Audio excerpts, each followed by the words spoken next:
Now this is the second video showing the 3 different type of problems that you're going to come across when dealing with trigonometry. So the first one is when you've done your calculations, you end up with your unknown on the top line of a fraction. Here, the second one, you're going to end up with your unknown on the bottom of the fraction. So here's our triangle over here. So once again, let's use our SOHCAHTOA. Some old hags can't always hide their old age, however you want to remember it, to work out whether we use the sine ratio, cosine ratio, or tangent ratio to work this out. Always label your sides first. That's my longest side, so I'm using my hypotenuse. From angle 72, the 12.7 meters is right beside it, so that has to be the adjacent side. So A for adjacent, H for hypotenuse. There we are. A and H is associated with the C. We must be using the cosine ratio. So start with our rule. Cosine of your angle is the length of the adjacent side over the length of the hypotenuse side. Fill in what you know. We know the angle to be 72. The adjacent side is 12.7. And our hypotenuse is our unknown x.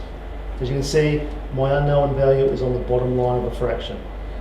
So how do we get it out of there? Unknowns on the bottom of a fraction are always a pest. We deal with them like this.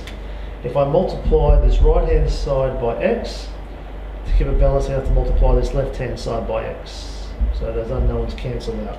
And I'm left with 12.7 is equal to x times cos 72. To get rid of the cos 72, if I divide this side by cos 72, remember cos 72 is just a number, just like 3, just like 7.9, it's just a number. So over here, I'm going to have to do the same over here, cos 72. And the cos 72s will cancel each other out there, so I'm left with my unknown is going to be approximately equal to whatever that is, and that is approximately 41.10 meters. So that's the length on my unknown side.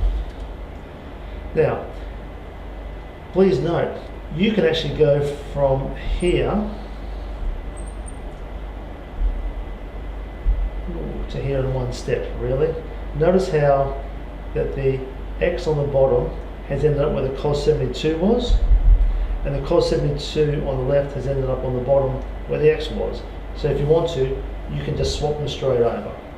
But if doing the whole multiplying and dividing makes more sense, you can do it that way as well.